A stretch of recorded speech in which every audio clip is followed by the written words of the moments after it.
Madame, Monsieur, bonjour, ravi de vous retrouver pour cette nouvelle semaine d'actualité juridique préparée par la rédaction du groupe Revue Fiduciaire. On découvre tout de suite les titres de ce lundi 11 mars. Impôt sur les sociétés, désignation d'un administrateur provisoire et aide suite au mouvement des Gilets jaunes. Sauf dispense, les sociétés soumises à l'impôt sur les sociétés doivent spontanément acquitter un acompte le 15 mars prochain sous peine de se voir appliquer un intérêt de retard et une majoration de 5%. Pour les entreprises clôturant leur exercice le 31 décembre, cet acompte du 15 mars est le premier de l'année. Elles peuvent déterminer cet acompte sur la base des bénéfices de leur avant-dernier exercice clos ou de leur dernier exercice clos si elles estiment qu'ils seront inférieurs à ceux de l'avant-dernier exercice. Compte tenu du calendrier de baisse du taux normal de l'IS pour les acomptes dus au titre des exercices ouverts depuis le 1er janvier 2019, les entreprises bénéficiant du taux normal de l'IS de 31% doivent calculer leur acompte en multipliant le bénéfice de référence par 7,75%. Cet acompte doit obligatoirement être téléréglé. Il s'accompagne éventuellement d'un acompte de contribution sociale de 3,3% et de contribution sur les revenus locatifs.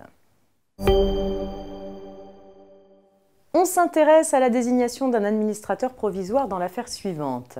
À la suite du décès de l'associé majoritaire et gérant d'une SCI familiale, ses deux fils et sa fille se retrouvent en indivision sur la nue propriété de ses parts, l'usufruit revenant à la veuve du défunt. L'un des fils est nommé gérant unique au cours d'une assemblée générale.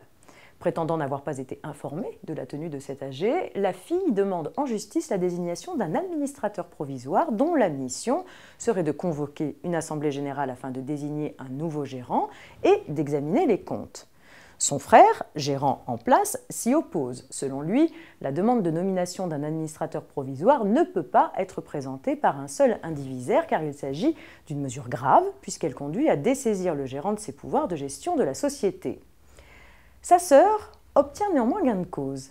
Nue propriétaire indivise de droits sociaux, elle n'en a pas moins la qualité d'associée. Elle peut donc, comme tout associé, agir en désignation d'un administrateur provisoire. Face au mouvement des Gilets jaunes, certaines entreprises peuvent se retrouver en difficulté. Le ministère de l'Économie rappelle sur son site internet les différentes aides mises à disposition des employeurs pour les accompagner en cas de problème de trésorerie. En matière de paye, on notera par exemple que les employeurs peuvent demander un report de paiement des cotisations dues au titre des mois de janvier, février et mars 2019. En matière sociale, ils ont la possibilité de recourir à l'activité partielle. L'entreprise qui doit réduire ou suspendre son activité peut ainsi faire une demande d'activité partielle auprès de la directe. Elle pourra alors percevoir une allocation en remboursement de l'indemnité versée aux salariés. Le ministère rappelle par ailleurs qu'il est possible de bénéficier de conseils sur les dispositifs précités et sur leur mise en œuvre en contactant le direct de la région de l'entreprise. Pour ce faire, il propose un tableau récapitulatif qui réunit l'intégralité des contacts des directs de chaque région. C'est la fin de ce JT, je vous souhaite un très bon début de semaine, à demain.